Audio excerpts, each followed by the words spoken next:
You ready? Hey everyone, it's Hillary Richard. I'm here with Katharine Smyth. Hi. And we're going to be doing a Facebook Live interview with Katharine about her new book.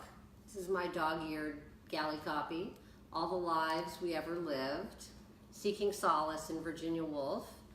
The book just came out yesterday. It's fantastic. So I loved your book. It's a really beautiful part memoir, part literary criticism, where you tell the story of your father, your life with your father, his death, and you tell it all through the prism of To the Lighthouse and some of Virginia Woolf's other writings and her life. Mm-hmm. Yeah. And I thought that you're writing about grief. I lost my father, it was 16 years ago. I swear sometimes it feels like yesterday, but your writing about grief really, I found, was so profound and beautiful, and so I really loved your book. So we're happy to have you here in my home. Well, I'm so thrilled to be here. Now, just a warning to our listeners, since we're at my house, you might hear an ambulance go by or some honking. Don't be put off, it's just everyday life. So Katharine, tell me a little bit about yourself. Who are you? Okay. Well, I was born in Boston, and my dad was English and my mom's Australian. So I have triple nationality and family in Australia and England. And I went to college at Brown University, but I spent a year studying abroad at Oxford. Yeah, I saw that. Which is actually where I first read To the Lighthouse. And incredible. What year were you in your junior year? It was my junior year. Uh-huh. And came back to Brown my senior year and wrote an honors thesis on Mrs. Dalloway and To the Lighthouse. Wow. So, yeah, as soon as I discovered her, I felt like I was just like, oh, here's my person. Yeah, a kinship. Yeah. Yeah, it's incredible. You know, I feel like people either have that reaction to her or they find her very hard to read. Mm-hmm. Yeah, I mean, some of my best friends have been trying to read To the Lighthouse for years. Well, I'm going to say this. If they read your book first, I think it would be helpful. And we'll talk about that in a little bit, because I feel like your interpretation of To the Lighthouse was just brilliant, and it made me want to go back and read the book again. And in fact, I just started to do that. I feel like this is a primer for that in some incredible way. So I read somewhere that it took you. So what do you do now before we go to the book? So then after college I moved to New York. I worked in an art gallery for a couple of years, and then I worked at the Paris Review for a little while, and then I ended up getting my master's in writing. Where'd you get that? From Columbia. And since then I've been, I taught at Columbia, I taught writing for a little while. I also, actually of all things, my day job is I work with kids on college application essays. Oh, wow. I'm a tutor. Good to know, everyone, just in case. And I've been working on this book. So, well, let's get to that. I read somewhere that it took you 10 years to write this book, which I marveled at, because I'm not sure I have the bandwidth to literally do anything other than maybe parent or something, or stay married for 10 years. So why did it take you a decade? Good question. Well, I'm thinking if it exactly took 10 years. What happened was I was never actually interested in writing about family at all. When I went to grad school, I thought of myself more as a travel writer. Oh, interesting. But my dad, who had had cancer for most of my life and then got into remission, his cancer came back at the beginning of my first semester. And so as I was writing, just more and more, his story kind of crept into the work. And then he died halfway through my last semester there. Oh, how awful. And from that point on, I was just sort of realizing that his story was what I wanted to, was the story that I wanted to tell. And so I'm surprised actually by the travel writing, that you didn't see yourself as sort of a memoirist, because you write about when you were young, journaling, and that's something that your dad, you remember you found his journal, and he said he was sort of modeling himself after you. So it seems to me like you're actually a memoirist, or Well, yeah, I've kept a diary since I was about 11, and it always felt very natural to me. And actually a lot of these scenes that are in the book, the first draft was in my diary. That's incredible. I kick myself all the time for not having a diary because everyone in my family has a different, it's like Rashomon. Like nobody has the same story. I mean my broader family and my nuclear little family here.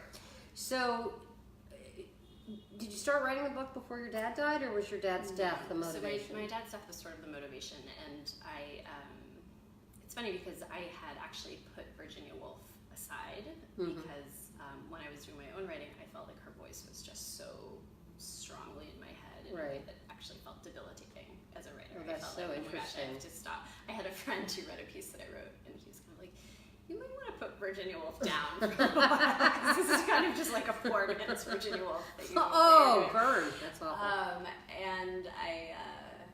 And so I hadn't really thought about Woolf, and the only way in which I thought about her when I started writing with my dad was Vanessa Bell, her sister, when she read To the Lighthouse, said in this letter, "You've given a portrait of Mother, which is more like her to me than anything I could have conceived of as possible.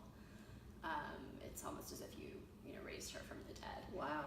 And that was sort of the inwardly. I didn't really put it this way, but inwardly that was what I wanted, was to kind of paint a portrait of my father. That was the sort of motivator.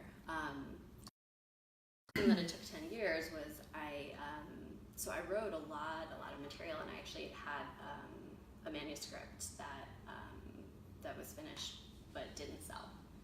And I have a wonderful agent who's been incredibly supportive. Shout out to Nicole Dewey. Nicole's my publicist. She's wonderful. Okay, who's your agent? We'll give Anna Stein also needs a shout out to Anna Stein. Don't go too far that way.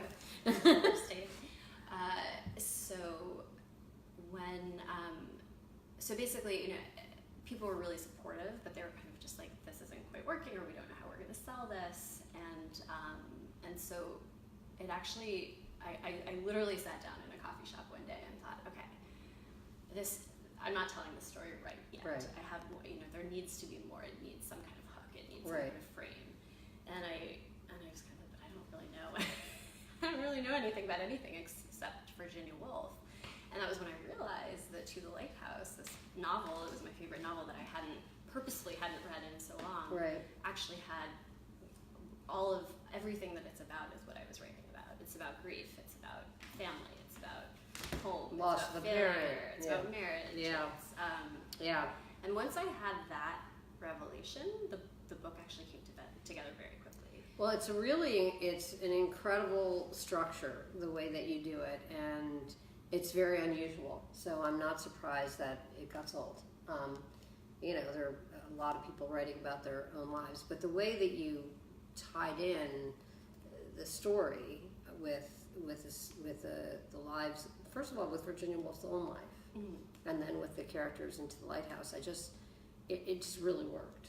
And I'm not, I need to go out and read some literary criticism. I'm a huge fiction reader. I probably read, hundreds of books a year, honestly. So this was a departure for me, and a very welcome one. So you really did it beautifully. So let's talk about the title, All the Lives We Ever Lived, and that's a quote from To the Lighthouse, right? It is. Well, it's from a poem by Charles Elton, who was a friend of Virginia Woolf's, and Mr. Ramsay, who's the sort of patriarch of the family, recites it at dinner, and then Mrs. Ramsay later on recites it herself. So what does it mean to you? Well, one thing that I do like about it, and this is just sort of a more minor part, is I do like that it's actually not Virginia Woolf's work, but a friend of hers and another poet, because I think so much about this book is about the way in which literature helps us to understand our own lives. And so the fact that Virginia Woolf was kind of incorporating all of these allusions and snippets of text, and then I kind of incorporate Woolf. I like that kind of, it's a nice continuum. But I think it sort of means two things for me. It means more than two, and one of them is sort of abstract, and that's the fact that as I was was writing about this, as I was writing about my father's death and grief, I kept kind of thinking, like, is there anything that can kind of make this okay? Yeah. What can I, what lesson can I learn that actually will kind of lessen loss? I can't wait, share it. And of course, there is nothing that will lessen loss. But one thing that I did find, the subtitle "Seeking Solace" in Virginia Woolf, and one thing that I did find very gratifying to think about was the way in which, because the book is a lot about home, Mm-hmm. and the way in which the people that we've lost sort of live on in our houses, and that we can kind of reconnect to them, and that they're I mean, this is a Virginia Woolf idea, but that their light sort of gets passed on. I really believe that. I really do believe that. And so I think one way in which, it is kind of this, just, this sort of cycle of life, and that people kind of live on through their friends, through their children, through their houses. The other way in which I think it has resonance is a little more literal. I think when I set out to write this book, as I said, I wanted to paint a portrait of my father, and I thought that would mean that I would get to know him better. I know you said, it was so interesting to me, you said that here's this person that you thought you knew completely, and as you wrote about him, he became more of a stranger. Mm-hmm. I thought that was fascinating. Do you still feel that way? I do. I think, again, to quote Virginia Woolf in her memoir, A Sketch of the Past, she says, okay, I'm gonna try and write about my father now, but I'm gonna write about him as he must have been, not to me, but to the world. Right. And it seems kind of maybe like an obvious idea, but we see our parents through the eyes of a child. Right. And as soon as you try to see them through the eyes of an adult or through the eyes of a sort of objective bystander, suddenly they're no longer your father anymore. Right. And I discovered a few secrets about my father's I know. past. Well, we don't want to give everything away. We're not going to give it away. But that really was pretty interesting. And so I think that's another way, all the lives we ever lived. Like, my father had so many lives, and just one of them was with me. Yeah. But that was one of dozens. So your dad was an alcoholic, a really huge personality, and somebody that you grew up really adoring. That's what really comes through, is how much you looked up to him, and then I have to put my glasses on for this because I'm old. Then you write about being older and how you became cognizant of his alcoholism, and I just have to, if you are okay with it, read this one passage, because it really was the best description of living with an alcoholic that I've ever read. So you say, I think the most difficult aspect of loving my father then, as any child of an alcoholic could attest, was the way in which nearly every evening the person I adored simply disappeared. The man who sat down to dinner was not my father. His eyes were empty and flat, and looking into them yielded no sign of recognition or intelligence. Even were I to shake him, to yell and to scream, I would still see the same eyes staring coldly back. I mean, that was like a punch to the gut. And yet you kept on loving him, right? Absolutely. Yeah. Absolutely. That must have been really horrible to live through. So Virginia Woolf wrote, not Into the Lighthouse, and I didn't read this in your book, but she wrote that in writing to the lighthouse, she laid her parents to rest in her mind. And I'm wondering, was that your experience in writing about your dad? I think it might be a little too soon to tell, only because it was certainly, it's funny, a lot of people say, oh my gosh, you were writing about your father, that must have been so hard. And I was kind of like, no, I loved it. I loved getting to sit down every day and return to him as a character. Yeah. And there's a line in the book about that, about how, I didn't necessarily succeed at resurrection, like like Vanessa Bell talks about with Mrs. Ramsey, but I did sort of succeed at returning to him every day. And you made him alive for me. I mean, I think to the reader, you really got a sense of this guy and this huge personality, and thank you. That's great. That's so good to hear. Charming and interesting, and just I loved reading about his sailing, and And what a great dad he was. He was like a really good dad to you. Yeah. So we'll see. You know, I think it's been. I used to dream about him all the time, and when I was writing, and now that the book is done, I've noticed I dream about him so much less. So in that way. Oh, that's hard. Yeah. Well, you It's can always kind reread. of bittersweet. You can always reread your book. So you write about grief. I've lost my mother, my brother, my father. I mean, you know, I've had a lot of grief in my life, and I've, you know, there's just no getting around it. Like, just surviving it, really. But the way that you write about it, I really loved, because you really captured how tedious and how monotonous and how non-dramatic and non-performative grief really is, and that's certainly been my experience. Did you find it hard when, because that's how I grieve, like it's just an erosion every single day. It's just like a gut punch again, but you walk outside and people are still living their lives and sort of, you know, enraging and stuff. And your mom was much more dramatic about it, and that's the sense I got from your book. Did that make you mad? Yeah. I mean, I think there's sort of two things I want to respond to with that. I mean, the first was that was one of the most important messages that I kind of wanted to convey with this book, because you know my dad was sick for over half my lifetime, and I was so scared for so long that his death would just undo me. I thought, you know, I'm just going to be a shell of a person, and then when it happened, it was very different from what I was expecting, and very different, frankly, from the way that I think grief is really often portrayed in kind of pop culture. Right, you're caterwauling, you're like flinging yourself to the ground, and I wanted that. I was desperate for those kind of moments where I would become unhinged or start sobbing or not be able to control myself, and that never happened. Yeah. And I you know, there were a few moments here and there, but the more common thing for me, and I think this is what you were talking about, was that it was so nebulous and so hard to kind of pin down or hold on to, and that was the way in which it was awful, was in its kind of monotony. Yes, and it's terrible monotony. You know, it's very weird, because I feel like I did come undone with my dad's death, even though I was like a grown-ass woman. I had 2 kids already and a husband, but I still went to work every day. You know, like it didn't undo me in the sense that I had to, you know, put my life on hold, but I feel like my emotional life was on hold. Well, I mean, my father's really the only person very close to me who I've lost, so I'm sure, I mean, another thing I think I say in the book, you know, grief is so individual and so specific, and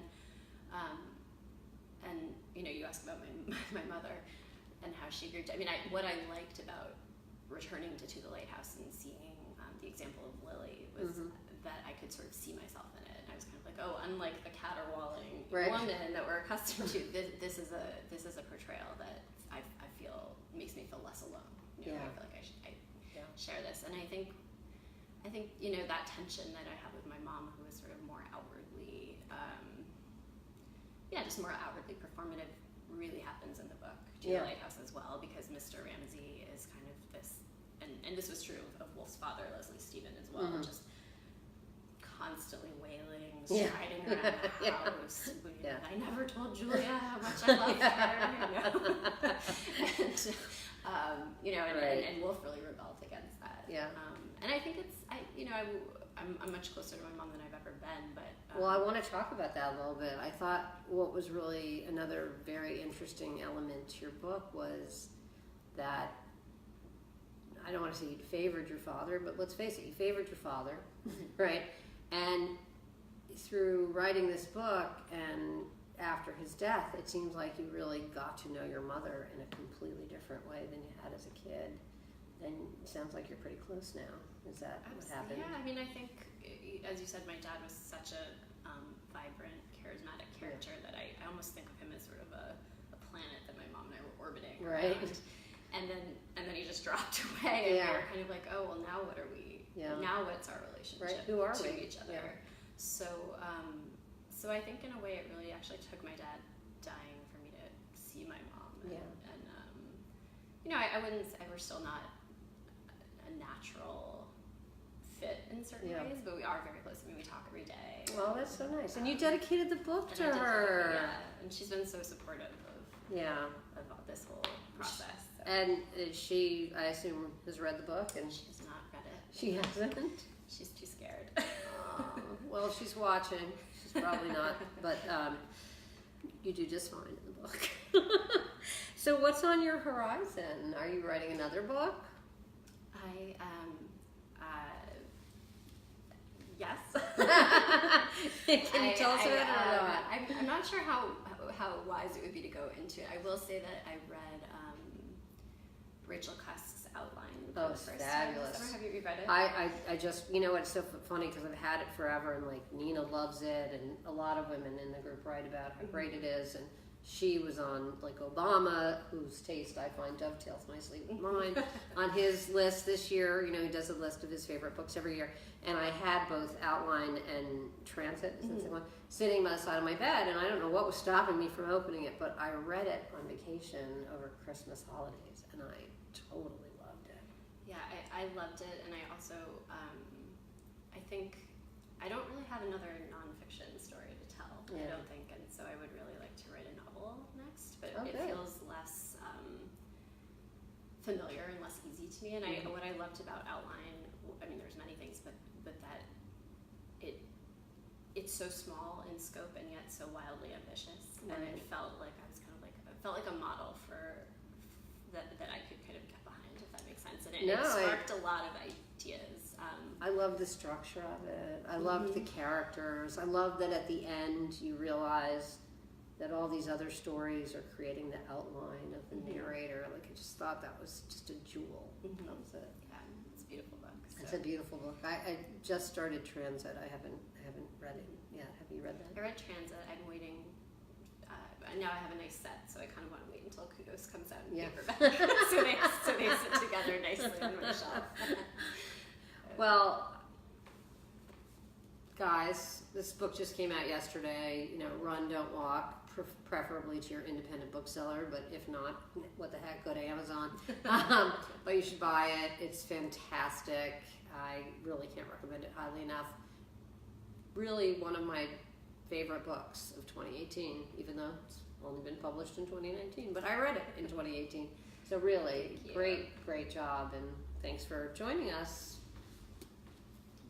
All good? Seacrest out.